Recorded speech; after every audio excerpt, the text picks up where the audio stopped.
don't do bad evil science. See, that's why it's good that he has the party, because it very much anchors him to the ground. Yep, that is. And if he doesn't have that anchor, it's gonna be a problem. That for is everybody. a Forever. freaking fact. I'm just saying. Shit, I think we probably ought to get into this thing again because it started without us realizing it started again. But all right, we are back, baby. Hello, everyone. From the very, very flat of Valfather's Edge, I am Rust Halliwell, and from the asinine artistry of Abhaile, the least quietest protocol, Mr. Tome Volarus. That is I. That is right. And it is time once again for another episode of the UpCast, your occasional brain bomb of wizardy bullshit beamed directly into your brain raisins. Hey, thank you all for joining us tonight. Yeah, especially you. You're a cutie. Get sending to me sometime. Anywho, we have... don't worry about that, buddy. We have an awesome episode lined up for you tonight. We've got, first of all, an amazing special guest for you all tonight, fellow second son of second sons. We had to do a little late night swimming down to the bottom of one of the deepest trenches on Abhaile, but we have with us here. Sleeping stuck inside the ring for, 500 years at this point will give you a little bit of time to reflect on things. I do hope that you keep me in mint condition as well. Yeah, gotta look at that resale value, right? Oh. I apologize. I was not even resale value. I just plan on getting out of here one day, and I want this to be a special little keepsake for when I get out. Do you require mint? I do not have the mint to uphold your condition. I apologize. I don't have... Well, that's not even what mint means, but also I don't have a corporeal mouth to speak of in this moment. Oh. So you can't eat food. How unfortunate. No. I'm not sure that you can either, though. Yes, I can. He reaches into his recently acquired bag of holding, pulls out a raw potato, and just kind of starts crunching on it like an apple. Yeah, he can eat. I just don't quite know why he eats. My god, Spartans have greatly increased since the time I've been on Abhaile. This one has extra dirt. Yeah, he's something else. He's like a little, he's like watching a video of a robot. You're like, oh, what's he gonna do? And he's like, oh, he's gonna do jump ropes, and he does the jump ropes, and then he starts exploding. Are we talking about rope? I love rope. My mother showed me 70 different ways to tie a knot, including the hangman's knot. I have not found a use for that one, though. I certainly will, dear friend there. Oh, yes. I have considered it in regards to my plans to murder a specific person that I wish to kill. But recent events have made me recontextualize and rethink my strategy in regards to the affirm. Well, are you familiar with pirates? Well, we had our fair share, but we never really had to deal with them in Aloria. Mostly because we would just vaporize them with a disintegrate spell whenever we had to deal with them. It's pretty fantastic. Ooh, I do love disintegrating my enemies. It is quite fun. I would usually have my simulacra do it for me. Wow. Oh yes. Keep the blood off your hands. I got you. Oh yes. Oh no, I just didn't want to waste a spell slot. Valid. Yes. Hey, I learned that trick with Wish actually not too long ago. Apparently that's the loophole to get around that 33% chance of never being able to cast it again. I didn't. Yes. My mother, in her time as an adventurer, in order to get out of paying a bar tab, she actually created a simulacra to serve out her sentence. Needless to say, the simulacra got very bored very fast and essentially just decided to blow a hole through one of the prison walls. I don't know why she even... I don't even know why she created it. If she was just going to do that in the first place by herself... A lot of her stories vexed me, but she was a complicated... Now that's the kind of morally questionable magic that I'm quite a fan of there. Most of her life was morally questionable, to be honest. I'm pretty positive she's, what was the percentage that I came up with? About 17% of the world's bars she's banned from. That's a conservative estimate on my part. She traveled the globe for some time before settling down. But during her more, how would I put it, wilder years, he kind of puts up there, but she was quite a troublemaker, as you were. Oh, Raging alcoholic also comes to mind, but that's a word that she would use. I mean, she sounds kind of awesome. I mean, we're all a little bit of a troublemaker, right? I mean, yes, kind of gotta be. It seems to come from my era. She, despite her proficiency in abjuration magic, she was a massive fan of evocation magic, specifically the meteor swarm spell. That one in particular, she would always. There was one time, I believe. Have any of you played that game known as Blackjack? Oh yeah. Well, It there does was not one. come to mind. I lost a lot of money. Apparently, my mother did too. Because in one instance, when the dealer pulled out a 5-card blackjack, she threatened to pull a meteor down from the sky if she did not receive her money back. Needless to say, the establishment no longer exists. Jesus Christ. Well, I mean, she was also there to break up a human trafficking, right? But it's really besides the point. So good and bad was done there. Yes, she solved a lot of her problems by blowing them up. Oh, I'm so sorry. My familiar seems to be bothering me at the moment. Oh. That will happen occasionally.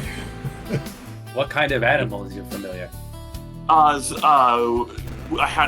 have a cat familiar, Zircon. She is quite feisty. Oh, I know exactly what you mean. My Quill is just ravenous. I think he has developed a taste for blood. You frighten me, Tome. Have many people said that to you before? Yes. Near as I can tell, most people have. In fact, in recent memory, there was an instance where myself, my friend Mei Li, and my other friend Calandra were having a row in the street with these two adventurers. After Calandra disposed of one, Quill managed to dispose of the other. Technically, he was using my magic, but he essentially devoured a enemy mage, and he seems to want to keep doing it. I've never experienced. I lived with animals for 5 years. I've seen the very worst of what they're capable of. Quill actively, he seems to want to kill things, and he doesn't even seem to mind the fact that they could easily kill him. He just really wants to fight for some reason. You ain't wrong. You're I'm gonna break out of Rust for just a second. Just commentary and say Quill is a brave motherfucker with 2 hit points and a dream. Like, yeah, no. Just not all familiars. Yes. Yeah. I mean, it only cost me 10 gold to bring him back from essentially his pocket dimension. But he just very much just, like, after that first time, I think it awakened his warrior spirit. Because I've been getting a lot more feedback. As you know, we can communicate with our familiars via telepathy, and they can, at a surface level, communicate back. He has been having lots of violent thoughts, like even more violent than what I can conjure. I'm going to go ahead and caution you then probably not to mess with the finer points of that spell. As I'll have my familiar Merlot get up and he'll just start like tap dancing across the floor because he walks around like the badgers from Badger Mushroom. So yeah, I might have upped his intelligence just a couple too many points, and he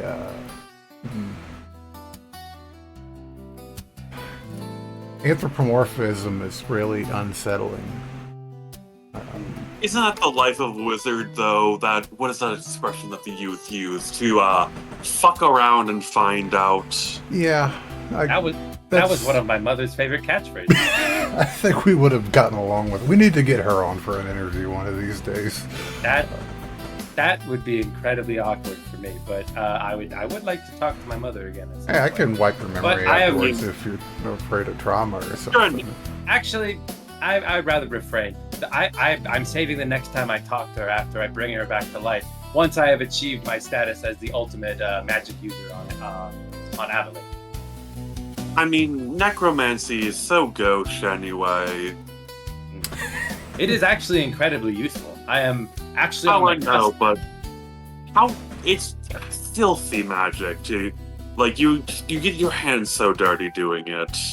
Well, you don't have to. Not by any stretch of the imagination. Prestidigitation, undead man. and constructs actually have a lot in common. Say, for example, what is the main difference between a zombie thrall versus a golem, for example? Aside from size and power, not much. They are both used to create it. But effectively, once I do have the ability to create undead followers, they will be less of undead and more akin to, well, constructs. Yeah, so you just want to get them fresh so you can avoid, like, the majority of, like, the ick factor with an undead army is like something just fell off of that guy. Something just fell off of that guy in front of me, and I don't know what it was, but it came out of his rib cage, and it's really weird. Like, you don't want to have to throw down a chain lightning to have to vaporize an entire horde. It's so annoying to have to do that. Well, I mean, if you applied other aspects from other similar necromancy spells, there is a chance that you could, well, in a way, preserve the flesh of a zombie. I mean, you'd have no problem with a skeleton. Skeletons don't have any meat; they just are made of bone. That's it. They're very easy to make sure they don't smell. But if you were to hypothetically combine aspects of the Gentle Repose spell, except for the aspect which prevents them from becoming undead, you could effectively create, well, zombies that almost look one-to-one with humans. Yeah. Or you just pack Prestidige on them and make them smell like perfume and death. Yes, exactly. There's many different, and undead have, well, I will say, undead have a great deal of use once you're able to conjure them. They can pick things up for you. They can go. You can send them out on patrols, and most importantly of all, you can have them support your allies, which I find would once I'm able to do so. Of course, I'm, like I said, just on the cusp of being able to do it myself. But I feel they will be a very interesting asset in my arsenal.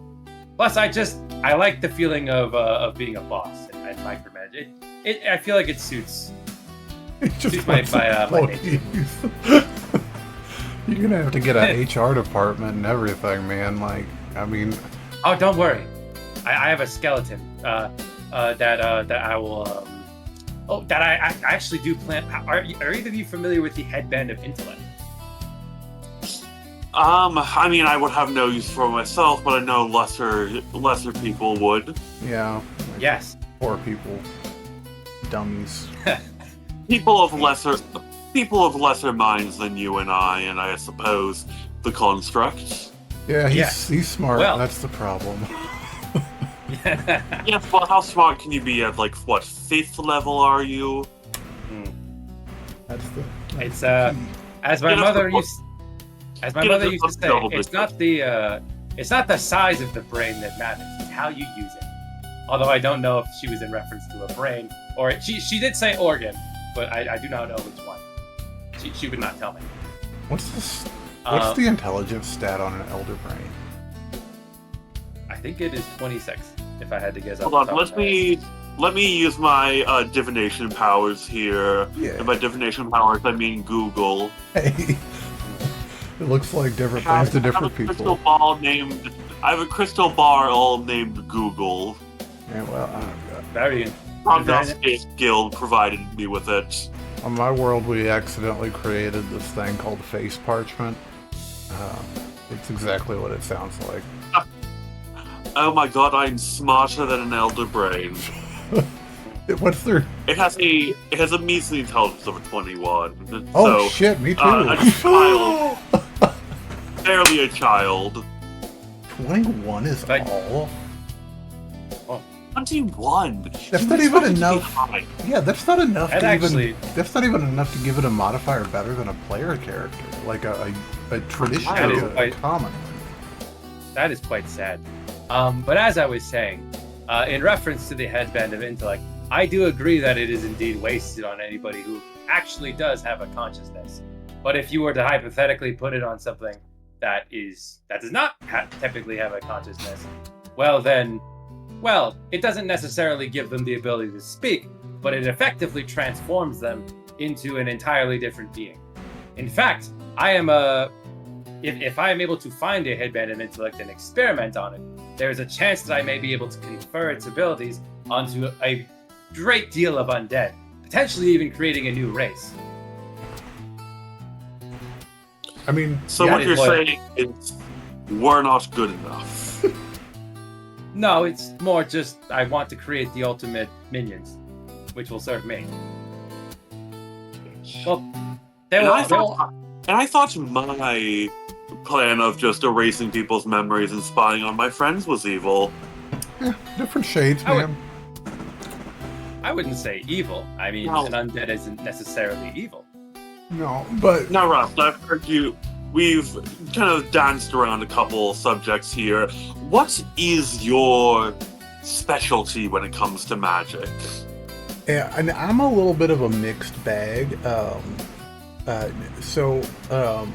By practice and trade, I'm an abjurer. However, due to no decision on my part, this douchebag of a god gave me a tattoo on my wrist, and now I've got pretty terrifying control of time on my world. Possibly here as well, but I haven't fucked with it because y'all have a god of that, and I don't want to piss him off.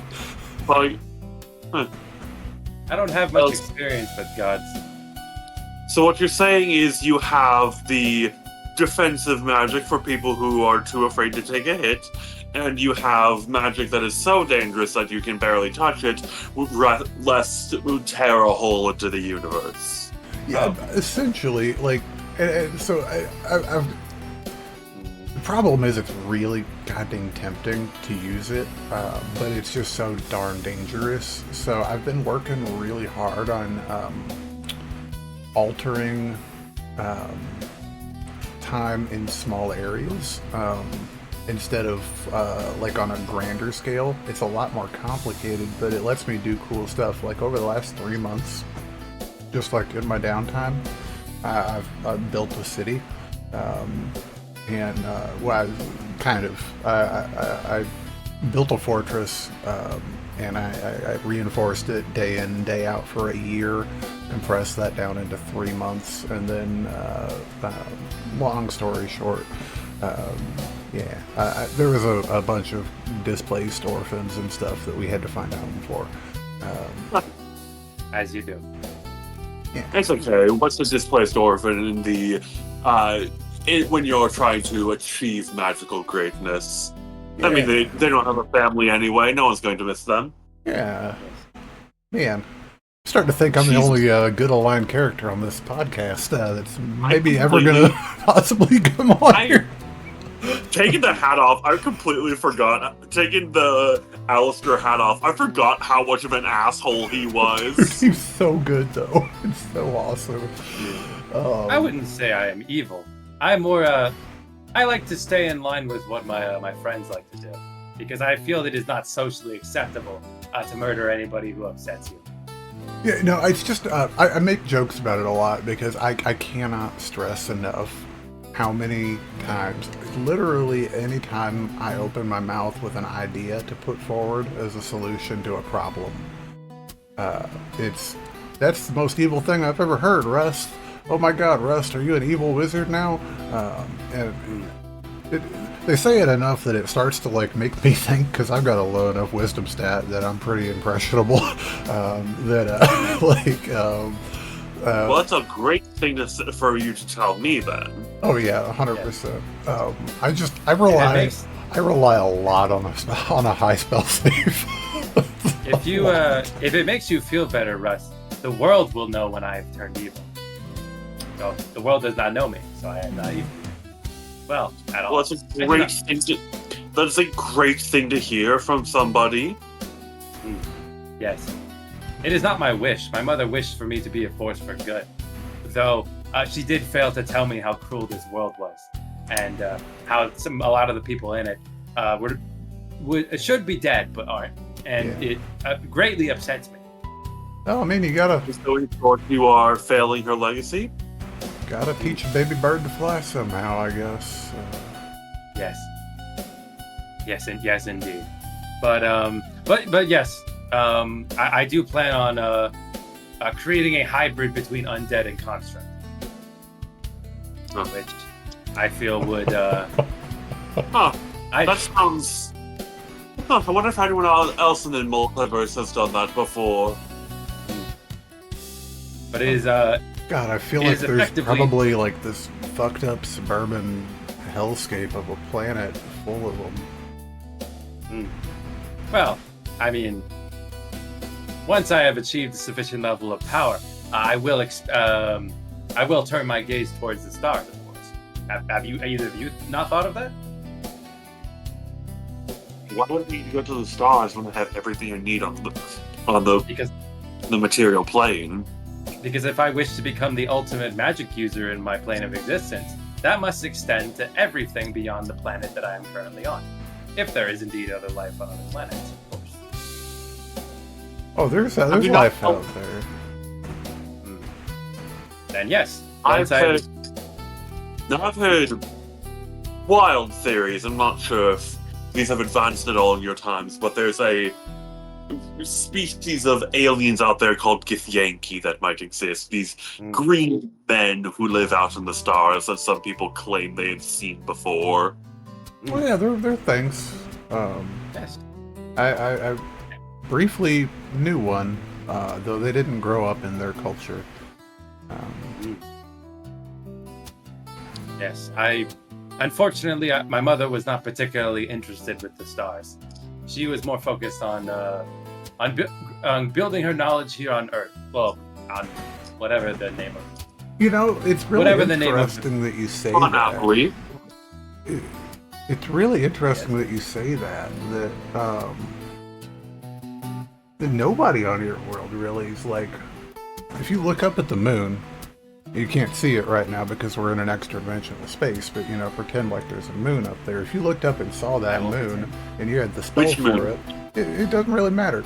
All you gotta do is just have a really good look at it and be like, right there, and then you teleport to it.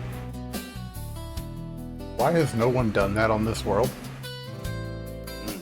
Or have maybe because no one's thought of it yet, or no one's had the creativity or the great mind to do it, or simply the time, because some of us are working on so many things, or again, maybe spying on our friends because you are so jealous of what they're doing, or coming up with contingency plans on how to kill all of them. But again, who would do any of that? Oh, I have contingencies for my friends as well. Yeah, you kind of have to. I think it's a thing every wizard does, honestly. Yes, the most problematic of my friends, if they were to turn against me, would be my friend Calandra. She is effectively tailor-made to put down wizards such as myself. Now there's so many of my party, the main group I traveled with. I honestly think that there was personally a doctor by the name of Valtris Coalescence. I, for personal reasons, was going to slaughter her like the dog she was for daring to not include me on her master plan. But in reality, there was a spell blade by the name of Faust, a not real magician, let's be real, who was daring, who I would have to push down first because he was the greatest threat. And then, of course, Valtris would go next, most likely save then Nimbus, and then Josh, and then Corbin Fairchild, because let's be real, I could just crack his glass and then he would be done for. He really is the easiest. In my case, it comes down to two things. One, are they able to resist my whole person? If not, then what happens next is inevitable. Speaking of your old friend there, Alistair, I think when I yanked old Tome here from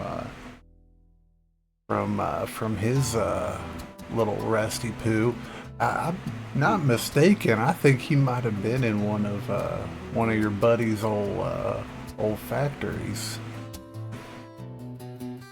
Oh, which one? Oh, which one? Was it that weird prototype community he was trying to build that never got off the ground? Because, let's be real, no one would want to live in some kind of nightmare hellscape he dreamed up.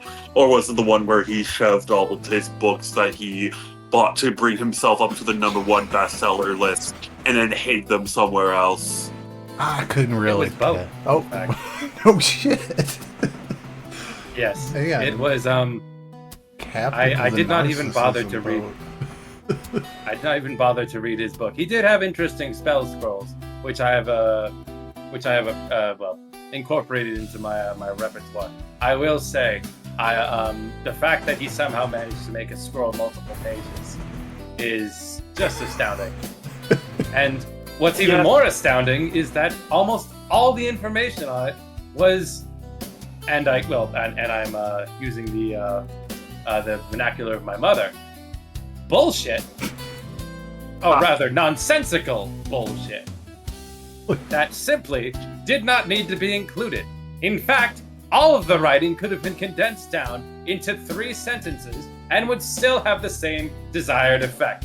But instead, this, again using my mother's language, jackass decided it would be a good idea to elongate his scrolls for no apparent reason, and it simply drives me mad with rage. And I sit. Yes, that was the kind of over-narcissistic, egotistical man Corbin was. I mean, he had an entire. I don't believe you've been there yet, but he has excuse me, DM, if this is, you can claim this not to be canon at all. He had an entire backup warehouse of just bodies that if anything happened to that one, he could jump his brain into the next one. He did. This is DM Jake. This is DM Jake here saying it was in Aloria, though. Yes. But yes, it was both of the spell scrolls I obtained from him were incredibly nonsensical. Now that you say that, though, Tome, that's kind of brilliant if you think about it. Like, especially if you're worried, like for me, for instance, when I perish, there's going to be an interesting couple seconds where somebody's going to think they just hit the jackpot on the loot train. Before a naked me with a backup spellbook quickly returns to that location and beats them to death with it and then takes my stuff back. But like, if he were to get away with my spellbook, the man or beast that kills me, if they could get away with my spellbook, like, Maybe I should just like recopy all the spells in it and just like include brownie recipes or like complex like alchemical formulas for beer in there and stuff, and just slow them down a little bit. Like, I mean, let's be real. Is it brilliance? Is it hubris? Or for us, greater minds standing on the cliff face of eternity, is there not a difference between the two of those? Let's be real when it comes to that. I think most of my data is relatively safe. It is in a encoded language that only I can understand. Let me give you a sample. 1010101010101010101010101010101010101010101010101010101010101010101010101010101010101010101010101010101010101010101010101010101010101010101010101010101010101010101010 What did you say about my mother? Some nerd is gonna tell us in the comments what that is in binary, please. And then, as we were talking about earlier, Alistair had off, hopefully it's not a slur. No, that would be 100101. Hey, you can't say that. That's a bad word. Oh, sorry.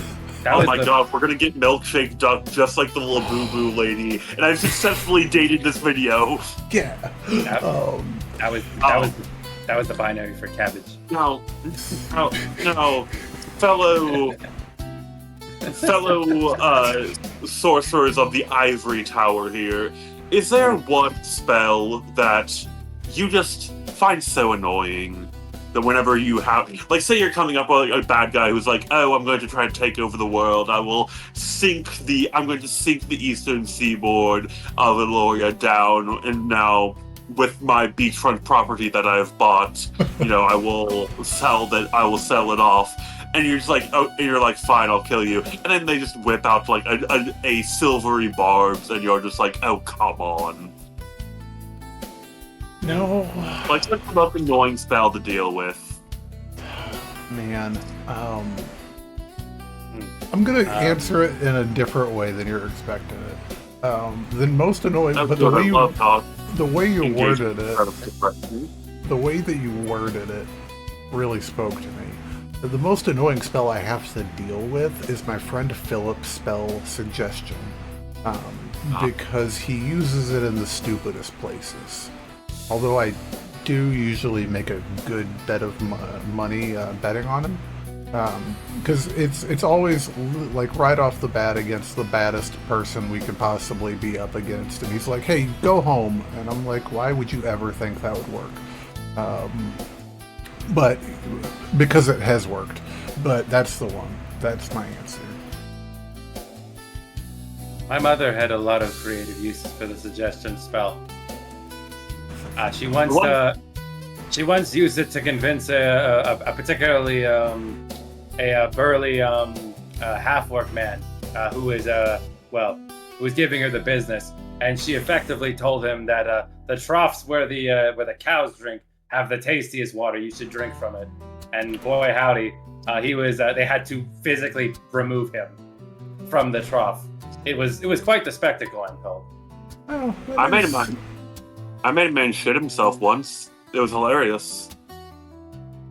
Yes. Now it's my turn. I do not possess bowels. So now it's my turn to be the evil one, and I'll say the worst thing I've done with enchantment. Oh, gone.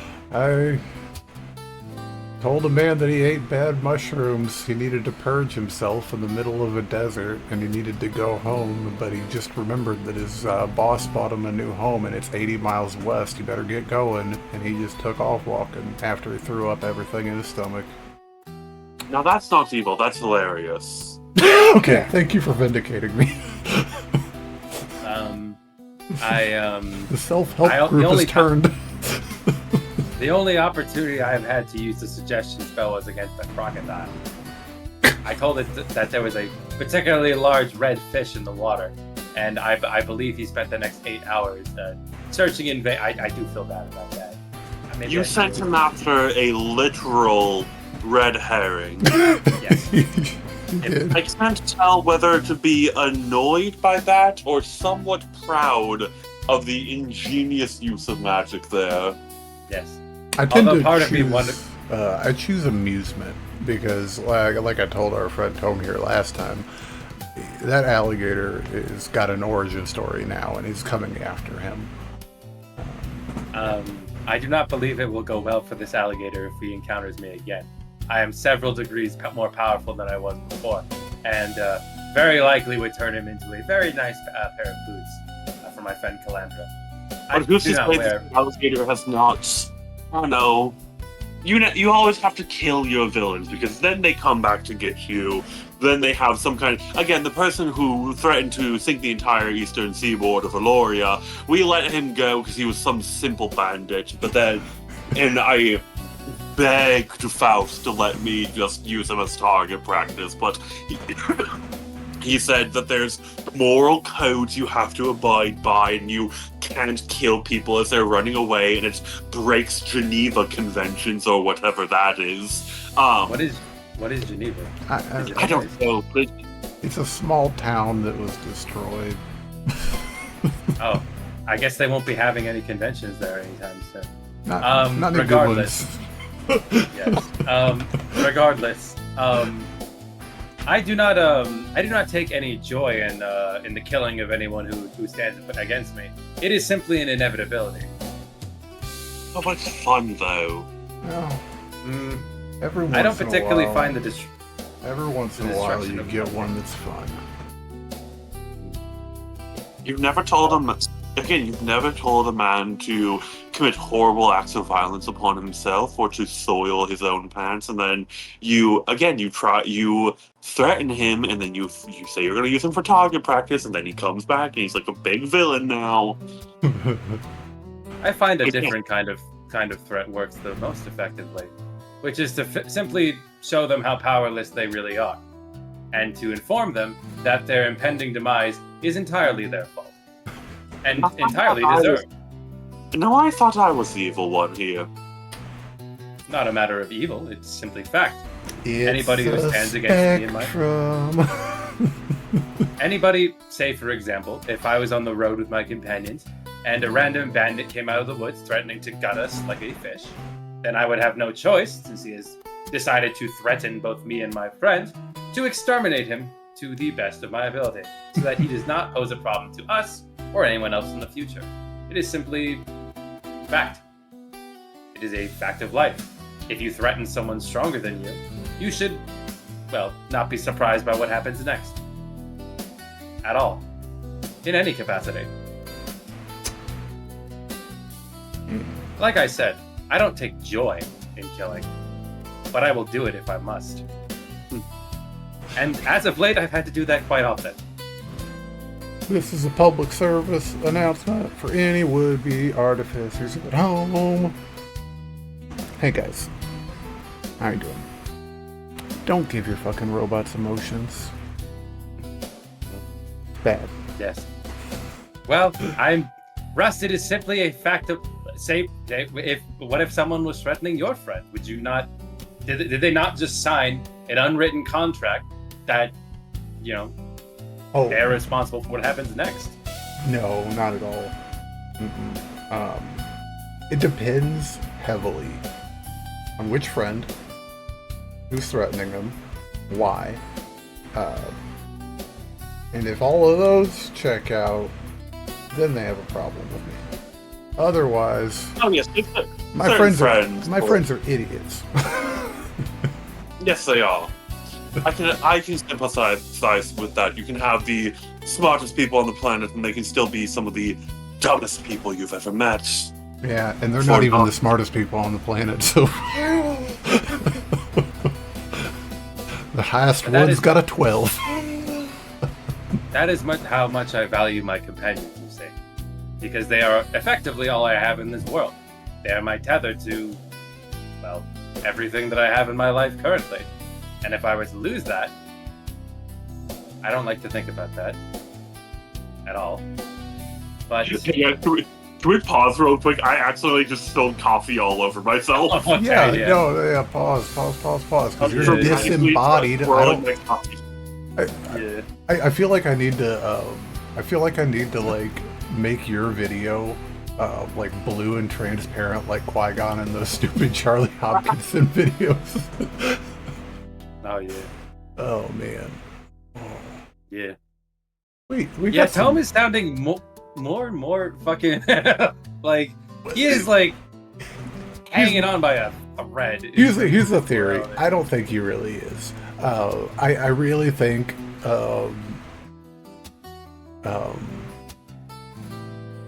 we're feeding off of each other a little bit. Yeah. Yeah, no, this is like I will say, like, there are aspects to Tome where, like, if he did lose his friends, it would mess him up real bad. Oh, yeah, no, not undoubtedly. And, like, not saying, like, it's just that, like, what us as humans understand good to be and what D&D understands good to be are two different things. Is the simple answer to it. Like, Tome is not doing evil things. He is not. I said, like, if he were, like, I could make an argument sometimes for lawful evil, but the rationale for it is very odd, because it's like the law. Because the law is you. It's like it's like he's got a code and he is following it. It's his code. Yeah, it's like I don't really. I will also say in a lot of aspects, Tome has like he does actually in some cases like we saw like in like very early on, he does like cooperate with authority. But anything beyond that, like he is like, well, if anybody tries to tell him what to do, he's gonna react negatively to it. I think what that really means is that what Tome is the most misunderstood alignment in the game. Is he's chaotic neutral, and that is it's generally a selfish thing, but it's selfish with proxies for his party. He's usually a pretty good guy, but the problem is that like he has a very different view of the world, because he wasn't in it until like a few weeks ago. We did a little bit of bullshitting and whatnot, but we actually do have a mission for the evening, a quest, if you will. They want us to rag on some of our fellow wizard specialities, as it were, and see if we can assign a ranking as the youngsters are doing nowadays. F being the lowest, of course, with A not being the best, but second best, with S being the best, and I don't know where that comes from. I was always an A student. If I was to like break it down, I would say that I was an S tier mage, and then my wizard companion, Dr. Valtra's Coalescence, would be a F tier mage. Oh, valid. Hold on, let me. Easy understandable. My mother actually, during the early days of my construction, when she was teaching me how to speak and increasing my general database, she introduced the various different schools and practitioners of magic from the university that she attended. She herself had several thoughts on the matter, and I will file that data right now. Okay, I have a working knowledge of what the different types of wizards and the different schools are. Man, I don't get to say this very often, my friend, but nerd. Well, take us away then, Mr. Tome. Which one of these things we ought to start with? Very well. The first school of magic that my mother discussed was the art of blade singing, which was traditionally restricted to that of the elves, though in more recent times it has been introduced to the general populace. It is a particular school of magic that doesn't necessarily focus on a particular type of magic, but more so seeks to blend swordsmanship with, the ability to cast spells. According to general practitioners and the researchers at her accredited university in Austria. Yes, that is. Sorry, I had a glitch for a second there. Blade singing, in theory, is an interesting blend of martial and the use of spells. However, in practice, it spreads a wizard quite thin, does it not? Yeah, hot take on that one. F tier, if not even really. Honestly, F tier is not even appropriate for it. Here's my hot take. That is a bard. That's not a wizard at all. That's just a smart bard. It is fascinating how they have managed to effectively reference bardic magic, but not particularly incorporate it whatsoever. In fact, it is, I believe the term is bastardization of a particular style of magic, which my friend Mei Li does practice and is notably significantly more effective than what we have presented before us. I could get behind that. I mean, as the resident elf at the table, this is a, sacred art for my people and my history there, but I can understand. You are simply just channeling magic into yourself to make you swing a sword better, and as we all know, no sword can compete with the masters of the magic of the universe, lest it be a blade of disaster. Now that is a sword made of the magics of the universe, which I believe is, one of the great, which is the pinnacle of magical success. You ain't wrong, brother. I am in. I've got it in my pocket. I have to agree with Rust on this one. I believe this. If I had to give this a graded ranking from S to F, I would say that it, due to its strange nature, I don't even think it belongs on this list. It's just a weird aberration. Yeah. I mean, maybe we should look at it this way, because unless you're crazy, right? Unless you're crazy or you're in a campaign, you're in a situation where you're not able to find spell scrolls easily on your journeys. There's a potential that blade singing can be a very, very, very good situation. But if you have access to spell scrolls and you've got the money to copy them down and practice with them. And frankly, what wizard wants to be at the front lines of any combat that there is? Exactly. I feel like after you you are insane if you're an outlier. You get a good collection under you, you're gonna just be a wizard, right? You're gonna be casting haste on somebody else. You're gonna be, casting fireballs. You're gonna maybe just so. Maybe we need to establish something here, guys. Maybe we need to establish a criteria. So,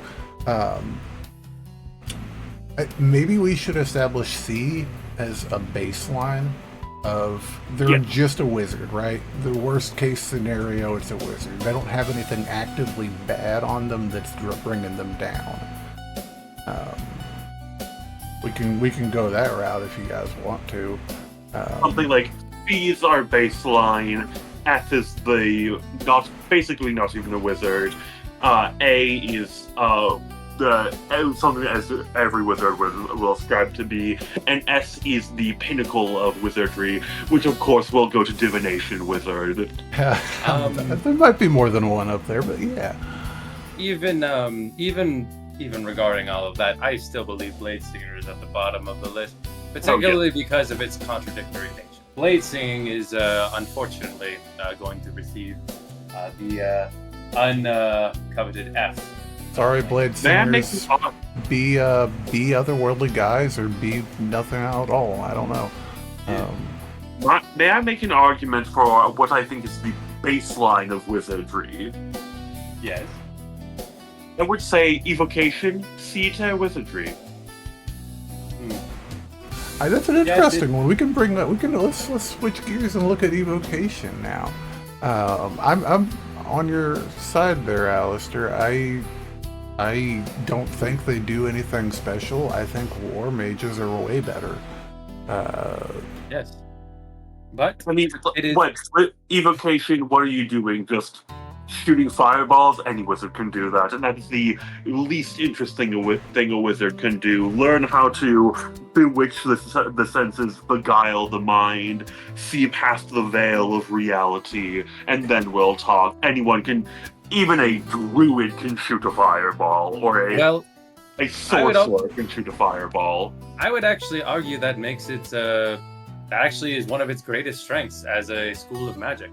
Evocation magic is less, well, out of all these schools of magic, the least amount of thought has to be put into a spell. It is more of an expression of power and emotion, which is, well, some of the finest evocation wizards that my mother knew during her time at the university had this uncanny ability to force all of the latent potential out of a spell. All of its damage would be maximized all at once. And while that is indeed an extremely simple act, it is nonetheless still effective.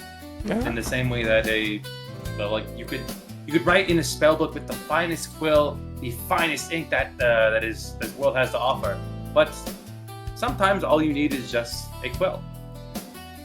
Yes, but then again, when you have any solution, you can either get the multi-tool that will do everything, that can do anything you need, but it's worse, or you can get the fine point scalpel, and it will do the exact thing you need. Specification is the key of wizardry. You don't want to be a jack of all trades. We don't want to be bards here. I will say, I would honestly, the biggest detractor of it for me, and I would argue earns it a place down, possibly even in the D tier, is evocation magic, sure. And they don't get to learn the best evocation magic out there. Healing magic. Yes, that is quite unfortunate. That is a massive oversight. Like, if you're going to specialize in your school of magic, learn how to do that. That is indeed. I would argue with that as well. That is indeed fair. However, as my mother would always say, healing is for narcs. Yes, who needs to heal when you can just, again, turn the opponent's mind into gelatin that will leak out of their brains. Oh, I should actually clarify. What my mother means by narcs is clerics, and I believe she refers to paladins as, and I quote, super duper narcs. I guess. Yes. Oh. Which one would you like to tackle next? I just want to say one more thing, and that is the last time I got stabbed, it was horrifying. I could see inside my rib cage. So I don't want to get hit. Are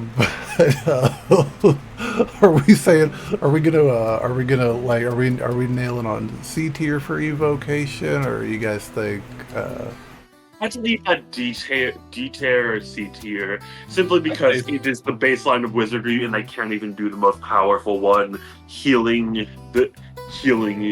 Yeah, I do. I mean, they do have a dope. I mean, objectively, above the table, they have a really dope level 14. But yes, overreach. But I would say as a fellow wizard, suck a C tier dick. What do you guys think? Let's do a fun one next.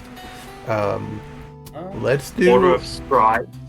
Scribes is good. I was thinking Chronarchy too.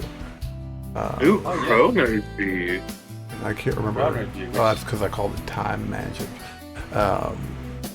These dudes are awesome. They're silvery barbs in at level 2 for free. And we all know how great of a spell that is. It's cool. I see my friends use it, but I have no mastery of the spell myself. I have a weird. It's really effective, but it's also like addictive. So I kind of have a rule with myself where I won't use it unless I'm saving someone's life. Otherwise, it seems superfluous. I've hardly ever cast it. That and Counterspell. Counterspell's my favorite. But in terms of their overall abilities, they are quite powerful in terms of increasing their speed using their intelligence, being able to store a spell in a crystal for an hour. That is quite ingenious. yeah, and they have like a beta version of Portents too. I believe that they do, but I mean, let's be real, nothing can compete with the breaking of timelines and seeing things before they happen. Yeah. Yes, I would say They are. with that in mind, I will say that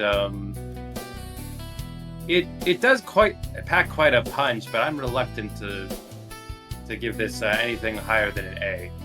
Yeah, I kind of argue I kind of agree. A or B. A works for me because time magic is quite powerful. Although having played with time magic, this is the Walmart brand of time magic. You're playing with fire and you are going to get burned. Yeah, Well, it's just not high quality. It's very good, and again, mechanically above the table, we love it. Be nice to us, we're fucking with it. it's less the fact that, well, now This is in character riffing. Yeah. to be quite frank, I think the reason that this particular school of magic does not rise above an A in my eyes is not because it is a bad school of magic. It is actually quite fantastic. It's more the fact that the amount of spells that actually come from this particular school are incredibly limited. I mean, I can name so many different evocation, divination, transmutation, so many different spells from the various different schools, and yet when I think of this particular school of magic, I simply draw a blank. Because, well, there simply isn't that many spells that belong to this particular school of magic. So that, the ones that do, I will admit, I am a humongous fan of. I really, really dig the Dunamancy stuff. That's why I taught you one of those last week, Mr. Yes. Tome.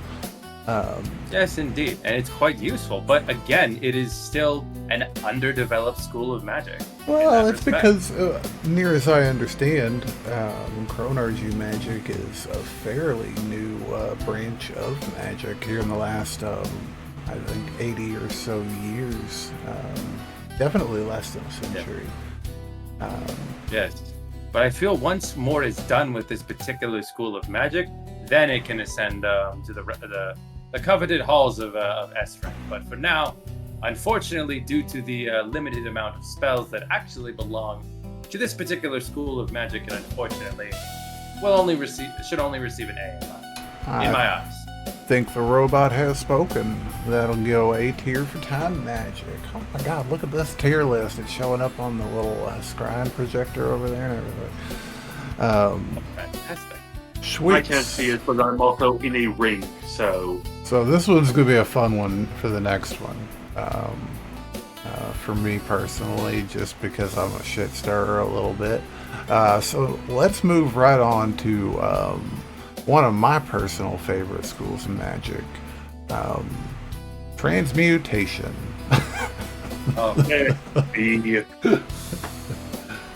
It's good, but it's not interesting. Oh yes, you can create a Philosopher's Stone. Whoop-de-doo. Well, then let me examine the database of information. This particular entry that I'm currently scrolling through in my circuits is particularly vulgar. It would seem my mother had a rival at the university who was a practitioner of transmutation magic, and she hated him not because he was an inept wizard or better than her in any respect. He simply would not stop flirting with her. Ew. I feel like that was. Yes, I feel like that wasn't a dude, and it was Adelaide. Yes. According to my database, he once gave her. He once transmuted a science experiment that she was working on into a rose, and she proceeded to pick up the nearest book and I quote, beat the ever living shit out of him. Sounds fair. Yes. He still came back. Needless to say, he was not subdued. I think your mom might have might have been a little bit on the autistic spectrum, like I am. Possibly. You know how great wizards are. Hard to disagree with that. Here's my hot take with transmutation.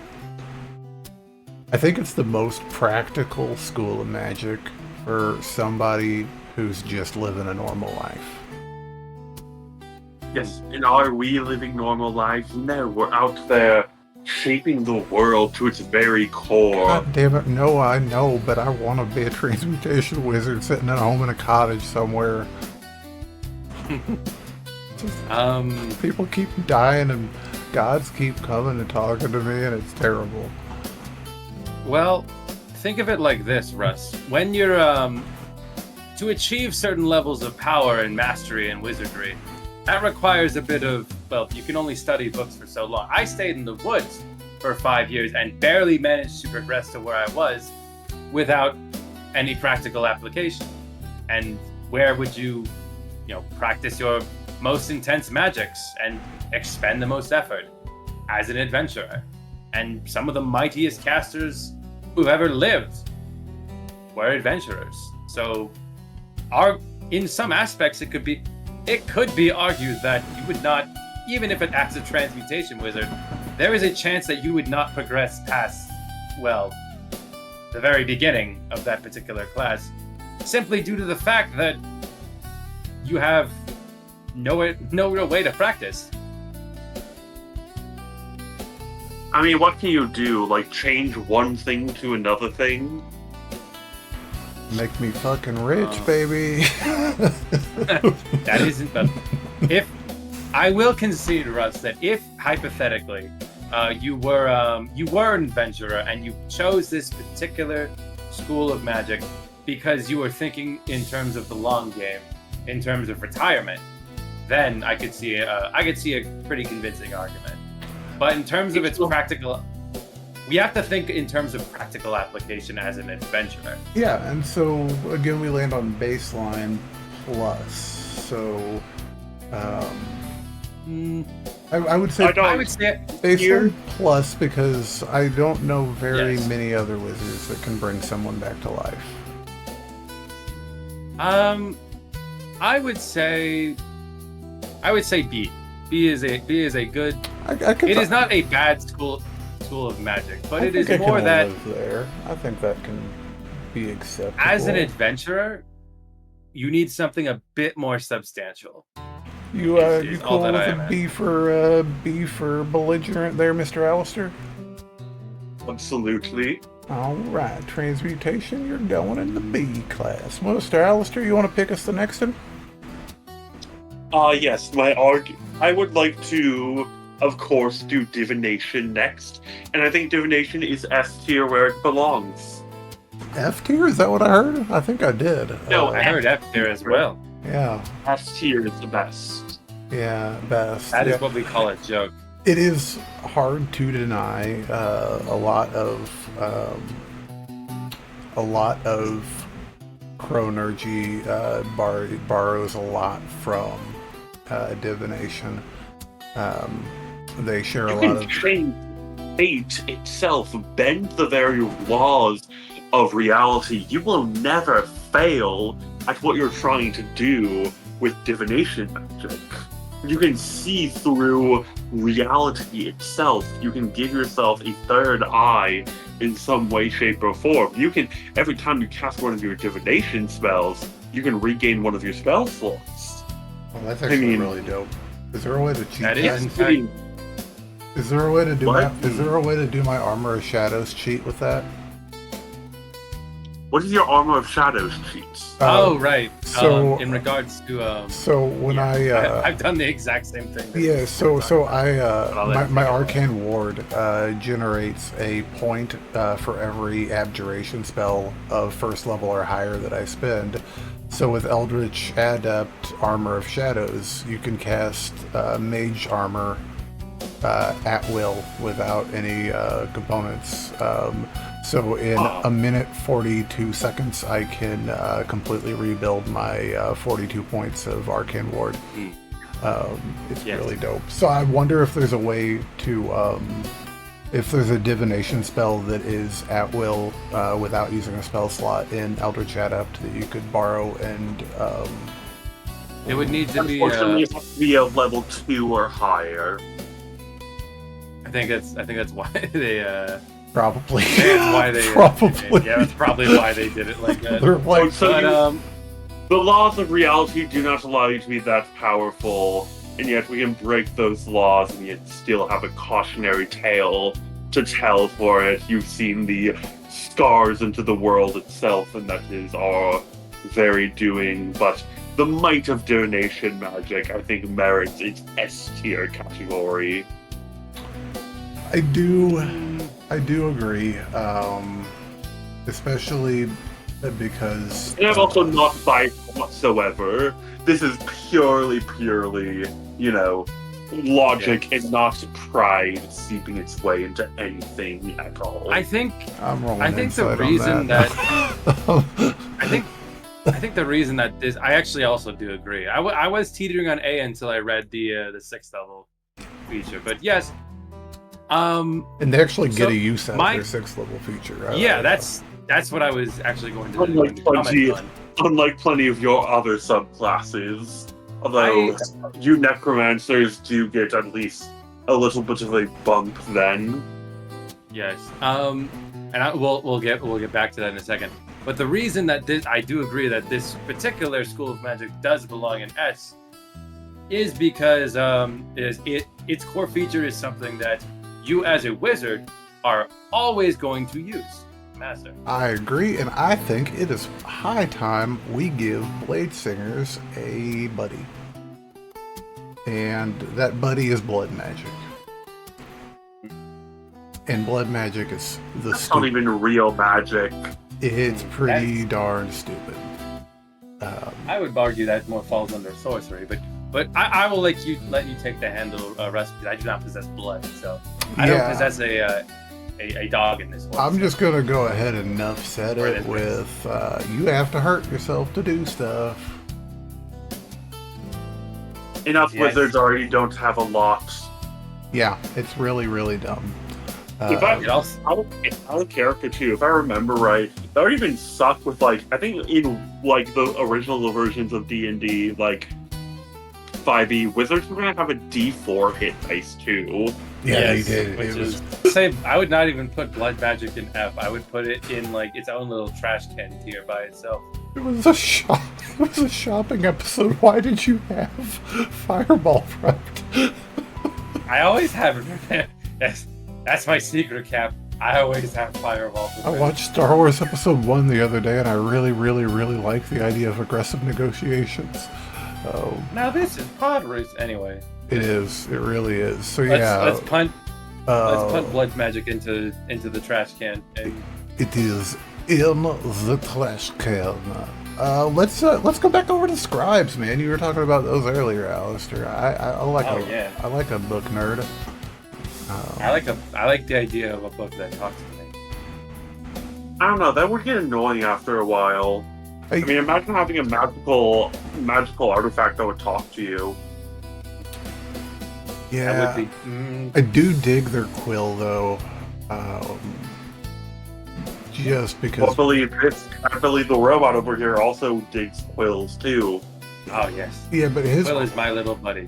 I really would take this one over his, just because I don't want to rob him of his pet, and I'm all about laziness. And yeah, give me a quill that writes for me all day long.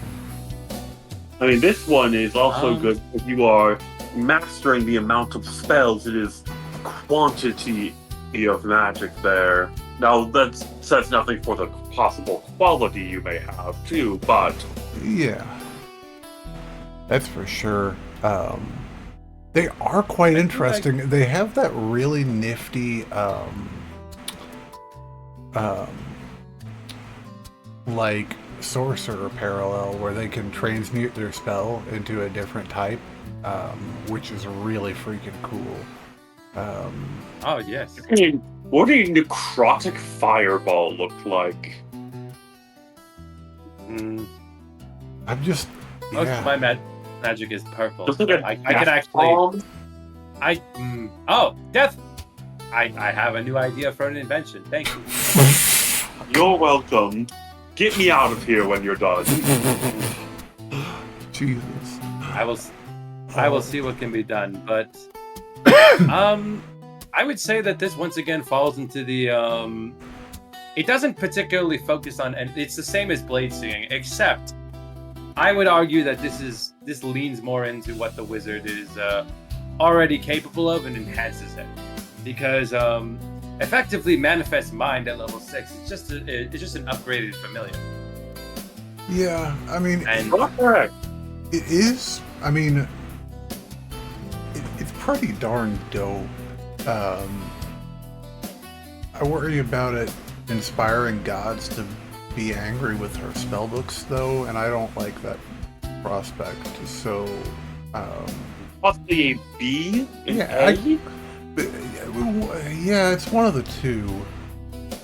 Do we think it is the pinnacle, like the height of wizardry, or do we think it is good but not there?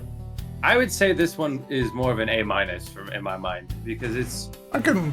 the thing that I will always say is that I prefer a school of magic that knows what it's about and focuses on a specific brand of spell.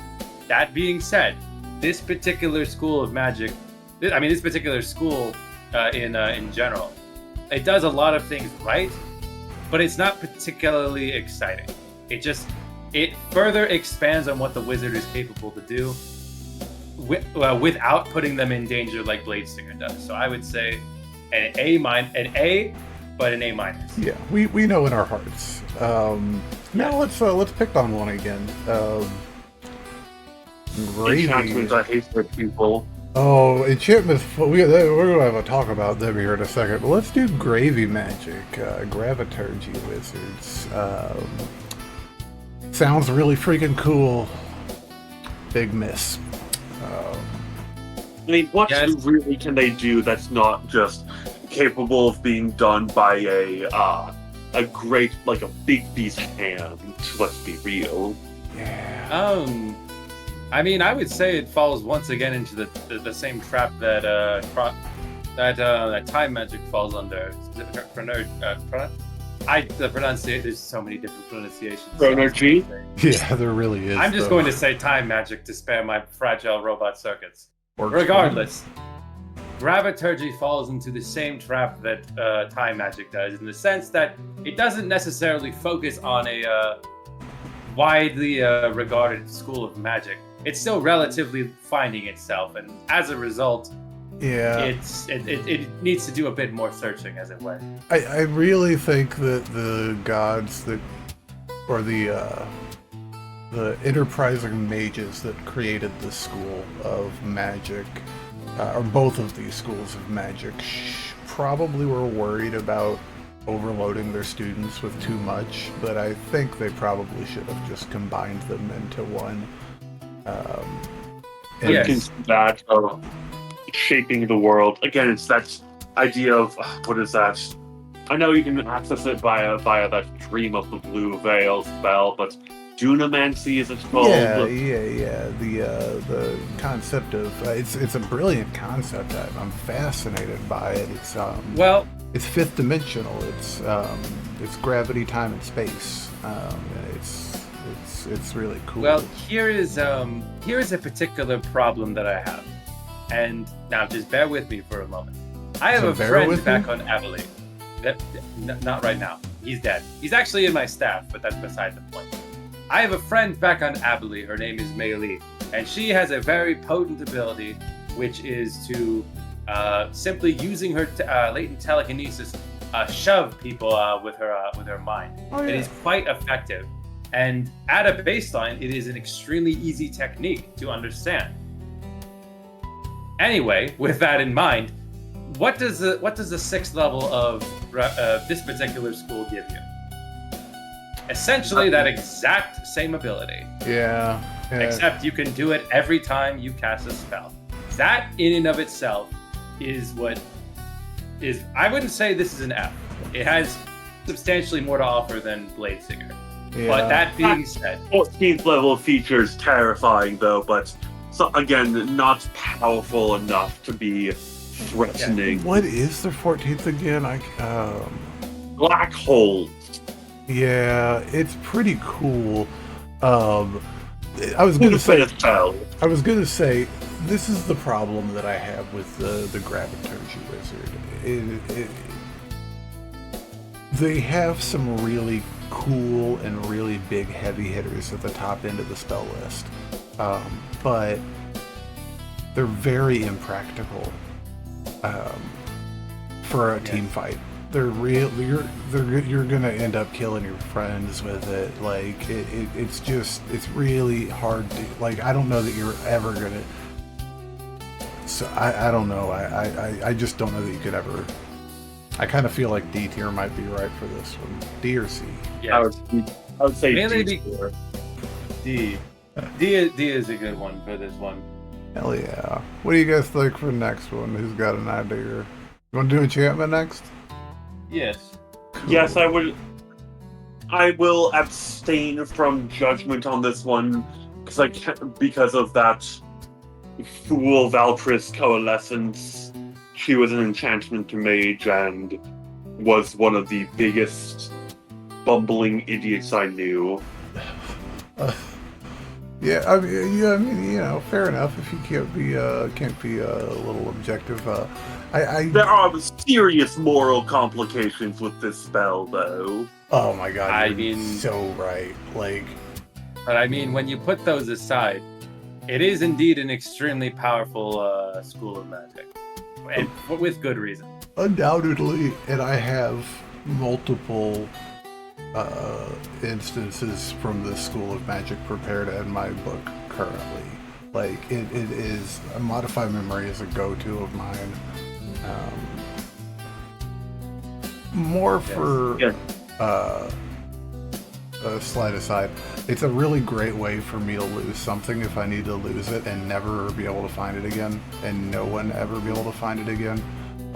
Because you just hand it to a simulacrum, tell him to get rid of it,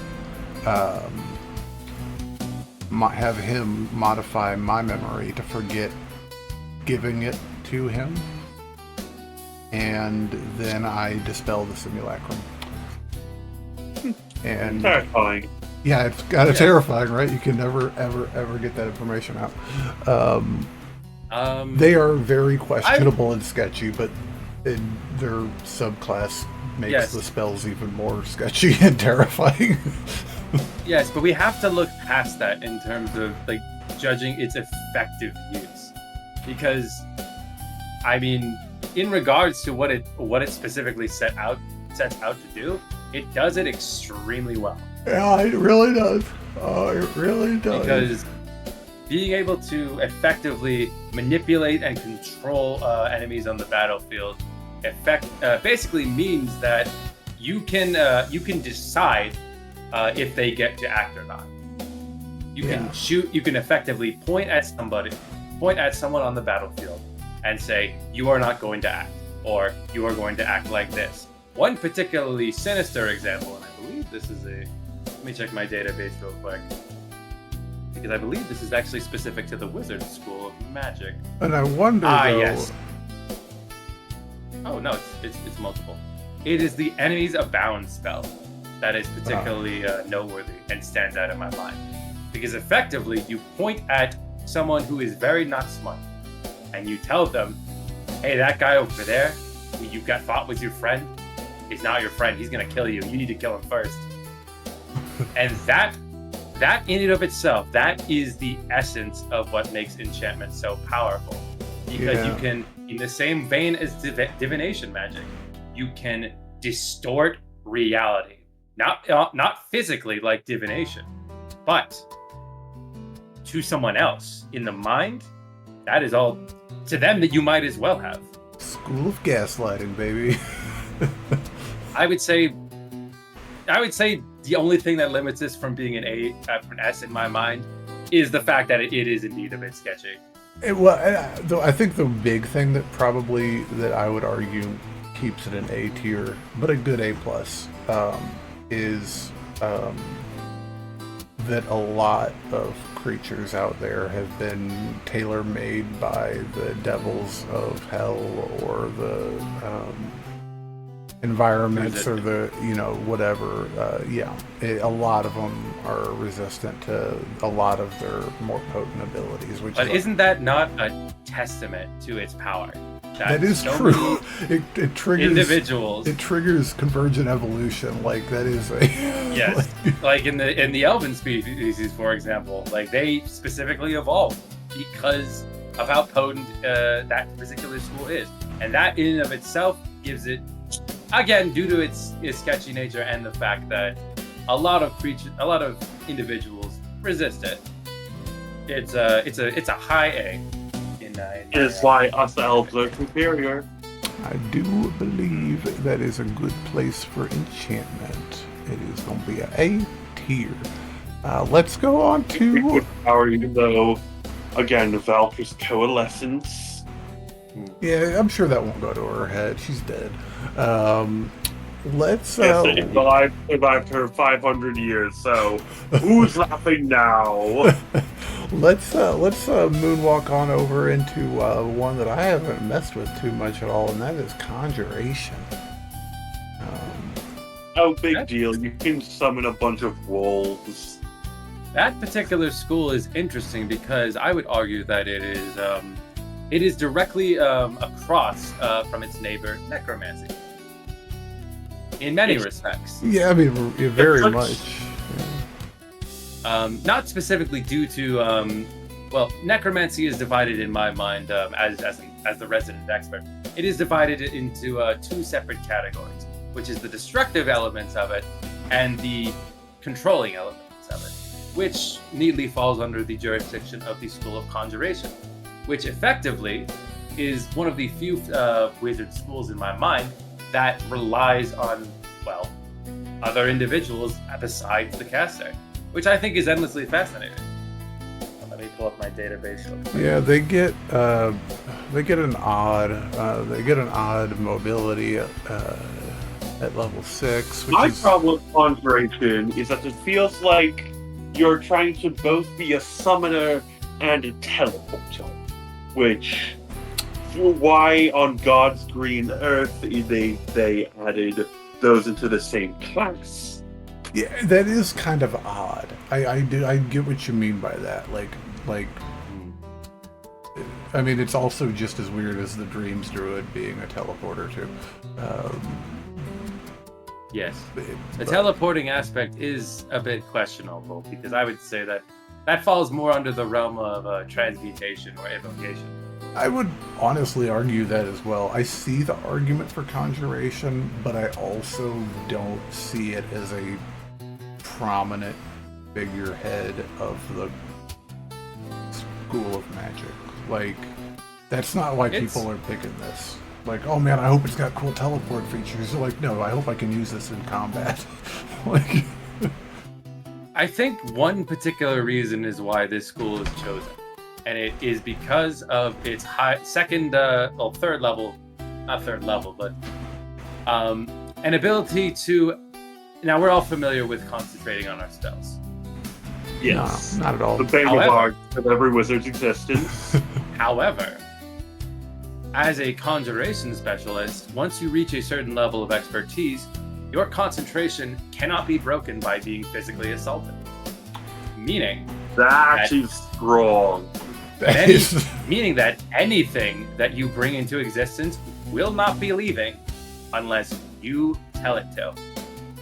Which Oh, by I feel itself, like Is that at only least for bumped is it up that, a little bit. is that only for summon Only- spells? it's only for conjuration spells. Oh, that's less exciting. I But mean, still, the other way it would be entirely broken, but yes. Oh yes, but doesn't the very nature of magic break reality as a whole? it really does.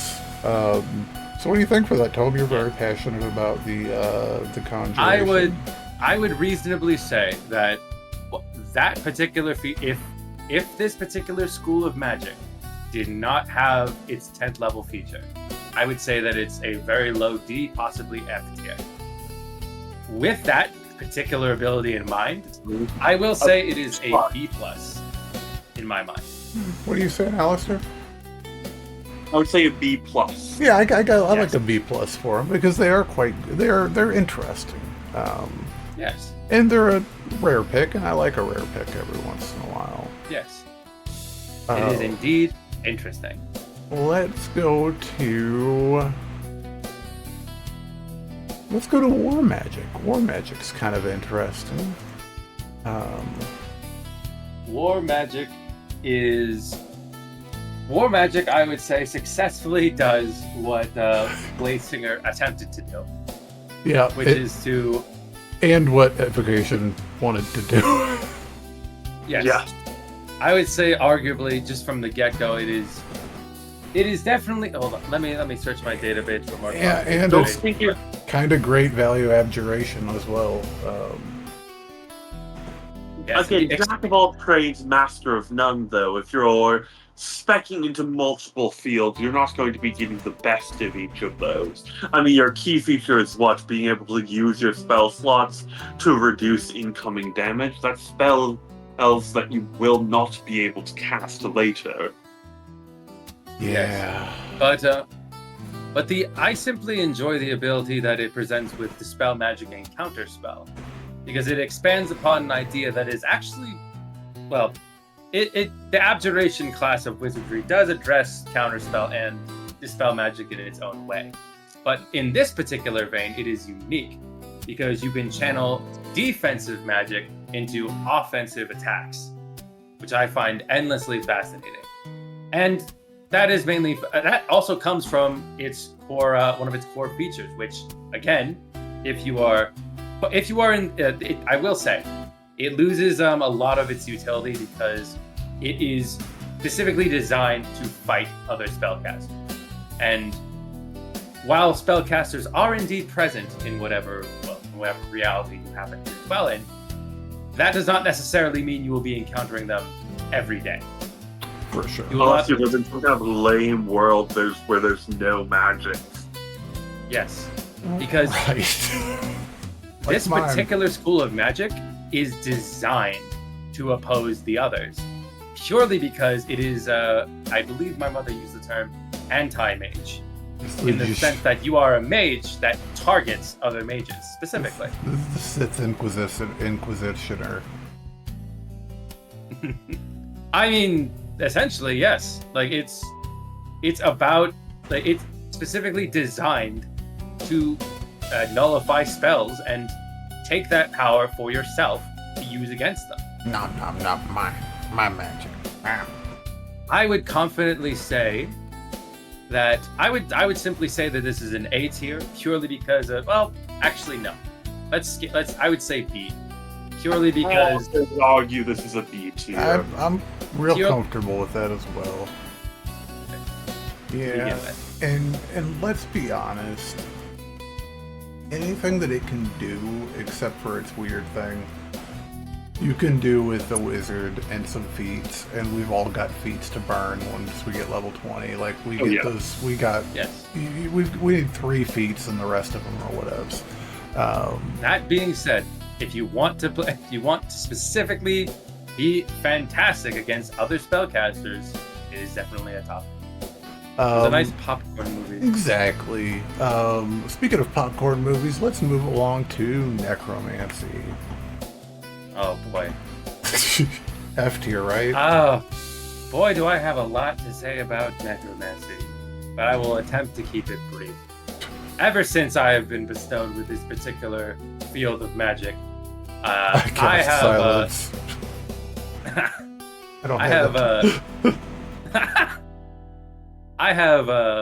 I certainly have my problems with this specific school of magic, which is ironic because I mean, yes, I am a practitioner of it to begin with.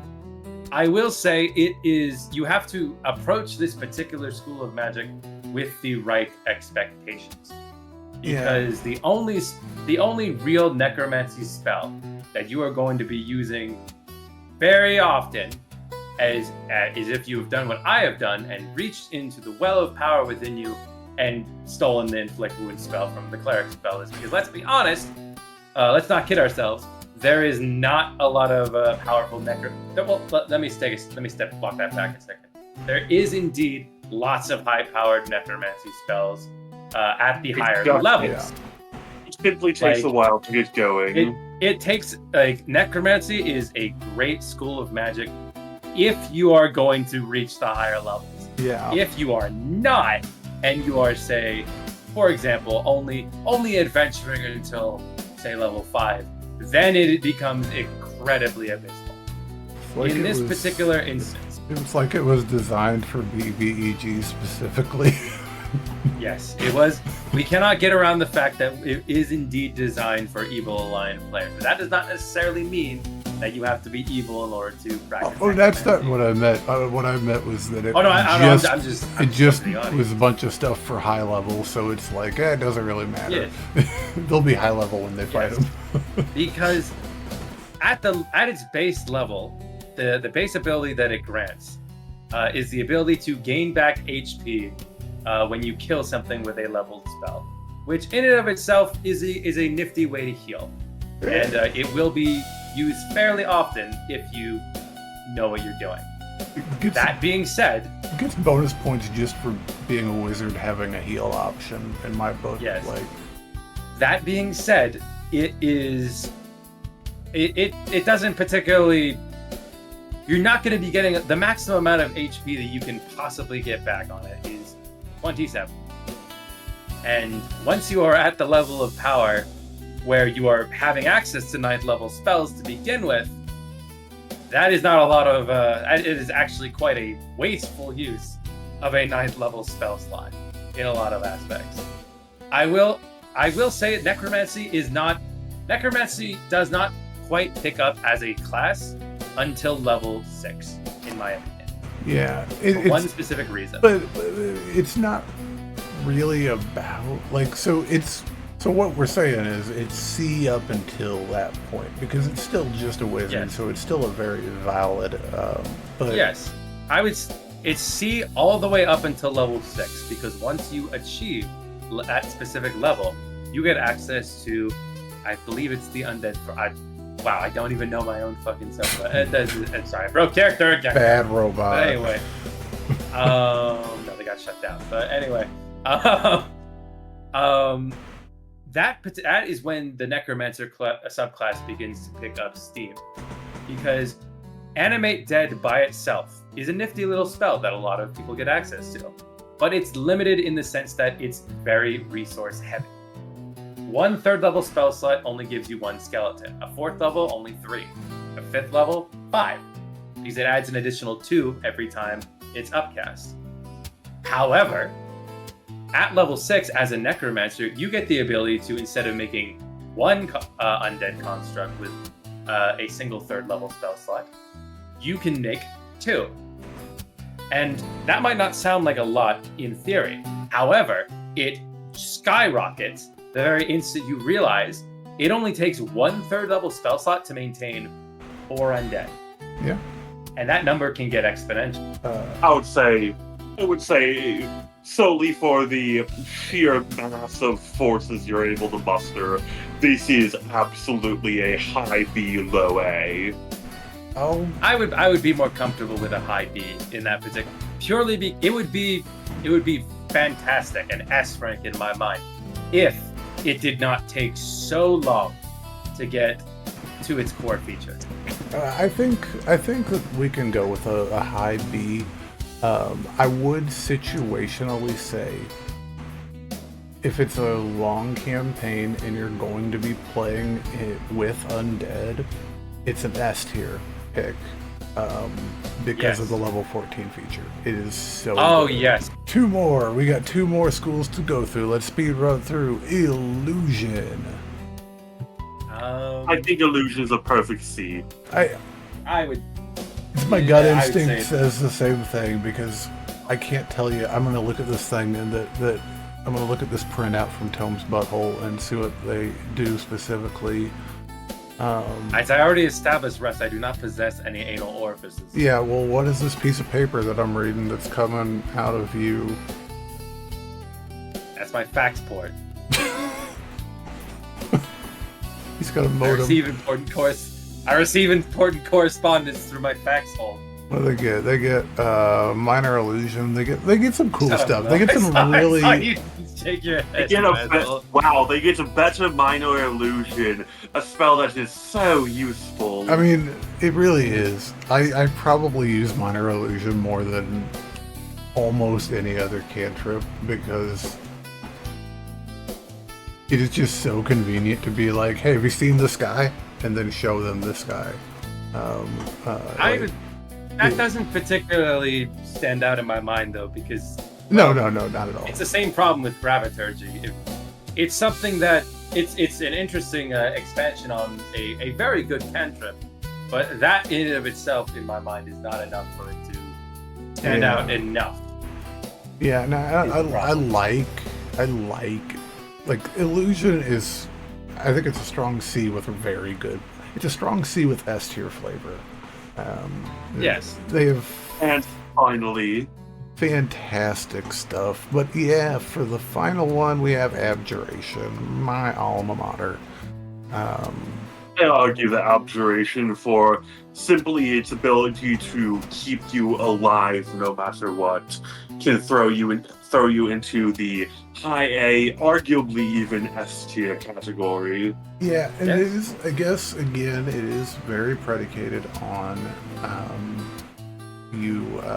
I guess being in a world that gets value out of abjuration spells. The Arcane Ward is very finicky and difficult to deal with if you are not rocking Armor of Shadows. So do that. Yes. And it's awesome. Yes. I really seriously, in the entirety of my 17 levels and 4 years in this campaign, can count on both hands the amount of times I have taken damage in a fight. And yeah, it's pretty fantastic. But I mean, that's level 14 a feature alone. Having resistance to all spells is S tier quality alone. It is uncomfortably good.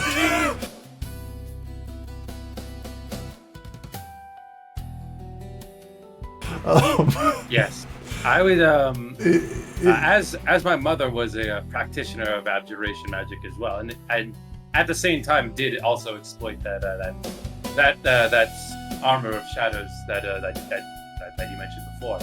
It is exceptionally powerful in the sense that it gives a wizard what they've effectively been lacking, which is durability.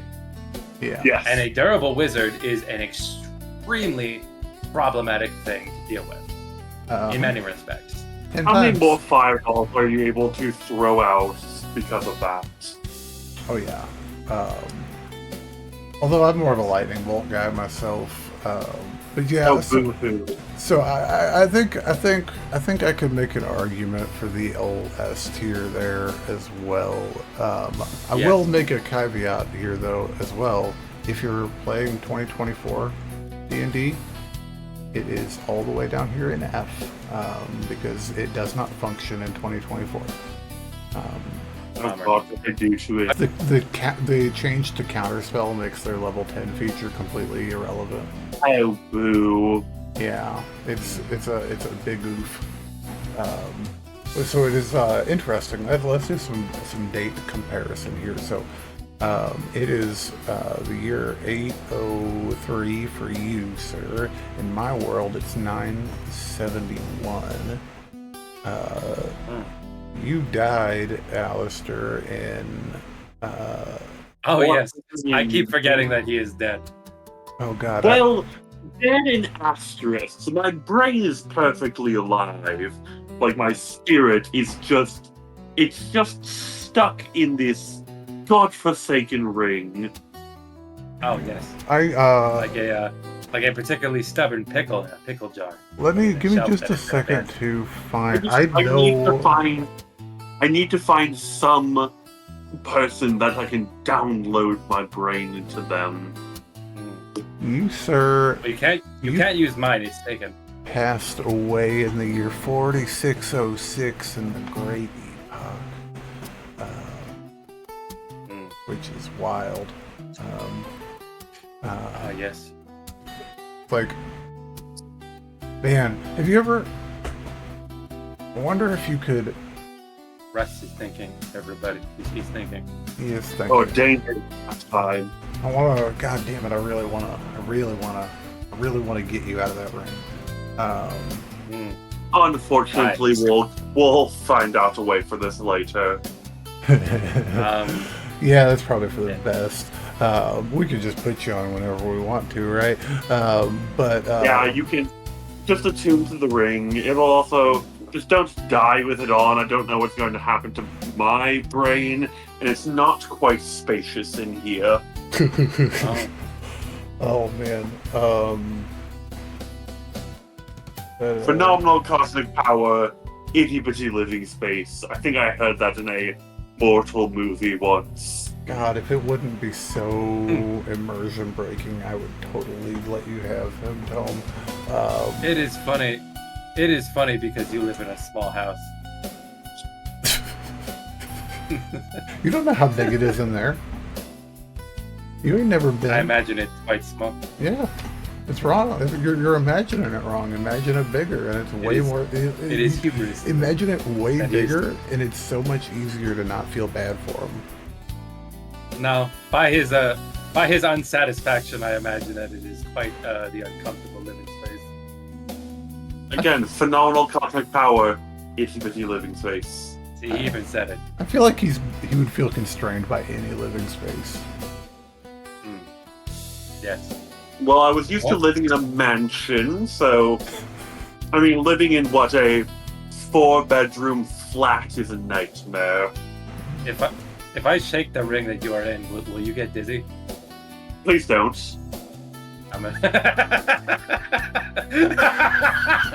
He's like shaking. That is interesting.